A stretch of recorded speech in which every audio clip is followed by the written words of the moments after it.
I'm Brendan Driscoll, Deputy Chief of the Dover Fire Department. I want to thank you all for coming today. Today we're going to talk about how to safely extinguish a grease or oil fire. So in our two kitchens over here, we have our firefighters are going to go ahead and light a canola oil on top of the oven. So as you can see, it's already starting to smoke now, but we're using just straight canola oil. This could be used in any cooking practice. Canola oil has to be heated to 650 degrees before it will ignite. So we're going to go ahead and kind of move that process along a little faster. All right, so we've reached our 650 degrees. As we can see behind us, the flames are starting to come up from the side of the pan. What's happening here is the oil is breaking down and the oil is creating a gas and air mixture that can burn. So our firefighter is going to go ahead and take a cover to the pot and place that over the lid, over the pot. What that's doing is reducing the oxygen, and then he's going to go ahead and turn the heat off to that burner itself. The last thing that's important with the extinguishing of these fires is not to attempt to move the pot itself. The oil is superheated, and anything that splashes down can start a fire separate of the pot. Also, don't remove the lid too early. If you go ahead and remove the lid, that mixture of air and gas could reignite.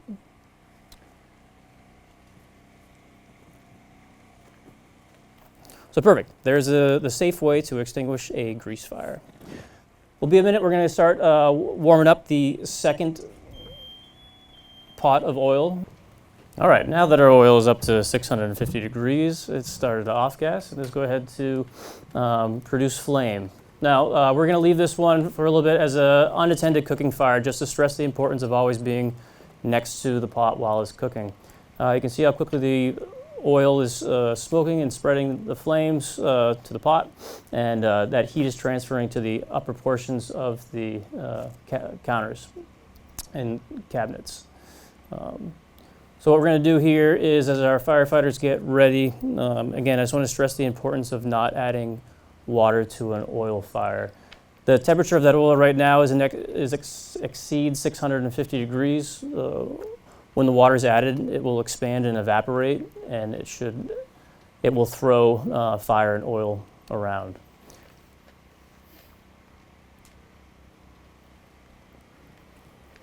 So what I'll have our firefighters get ready to do here is put some water at the end of a pike pole. And again, this is what not to do.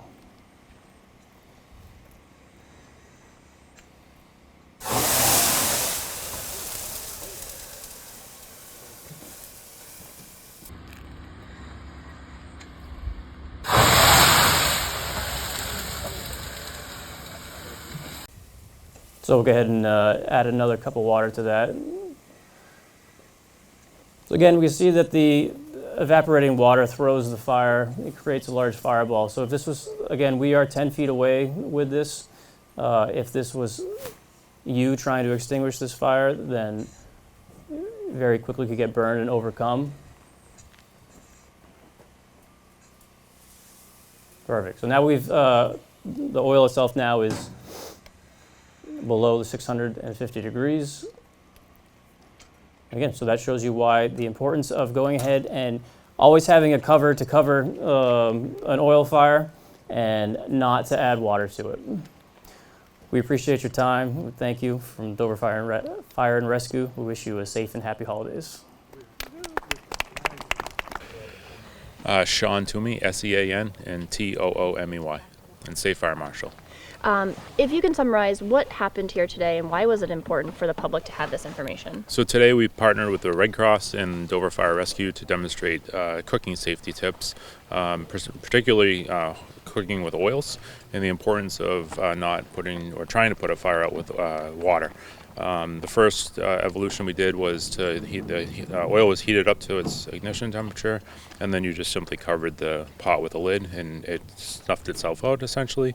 In the second demo that we did, they poured water on it, and it created essentially a big inferno in the kitchen. So we just wanted to demonstrate the importance of just simply putting a lid on it to put the fire out, and we'd want someone to get out and call 911. So the timing of this is around Thanksgiving. Do you see a spike? Does the New Hampshire Fire Marshal's Office see a spike in cooking fires around this time of year, or just generally cooking fires in terms of home fire? So nationally, cooking fires spike in the holiday season. We're very fortunate. I think it's New Hampshire's safest state in the nation. That's what I like to think. That's why. But we're fortunate that we do not see the spike in New Hampshire. Home heating fires is the leading cause of fires in New Hampshire, closely followed by cooking-related fires, and that's the trend throughout the year. They're really neck and neck, almost a tie throughout the year. So, it's important for us to remind everyone from the heating perspective and the cooking perspective. But as we enter the holidays, people are cooking more, you're often distracted, so that's really why we're focusing on the importance of cooking safety right now. Do you think a lot of people know not to put water on a fire? Like, to you it may seem obvious. To someone, your regular home cooker, do people know that? I don't think it is. It's funny, standing back and watching today, it's we see the aftermath. I see the aftermath as we respond to fires across the state.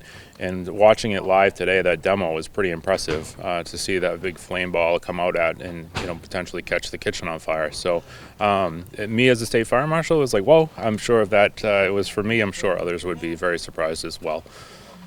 So why does water do that? I mean, why should you not put out a grease fire with water? I think we always say like oil and water doesn't mix, and that's a perfect example of that, right? It's a compatibility issue, and it doesn't displace the way it would be. It puts out paper fires and ordinary kind of combustibles, but the water and oil don't mix, and it creates that sudden kind of explosion almost. Last question is, so what are your top tips for people at home that they should be aware of when they're in the kitchen cooking to prevent a tragic fire? Yeah, so what we want to make sure people are is they don't leave cooking and anything unattended on the stove. Keep anything that can burn away from the stove. We say 3 feet away. That's maybe sometimes a little impractical, but you want to stay watching it all the time. So keep kids and pets away. Keep anything that can burn away. Make sure you have a smoke and carbon monoxide working in your home. Turn the pot handles in so an animal or a kid or even you inadvertently don't bump the handle and knock something off the stove. I lied, I have one more question. So we were 10 feet away, maybe even more. If you were standing in front of that as someone you've just noticed that something's burning and you walk in your kitchen, you throw some water on it because you panic, what could happen? Based on the fire we saw today, it could easily be overcome by the fire and you get pretty significant burns, thermal injuries, could result in death, could catch your clothing on fire.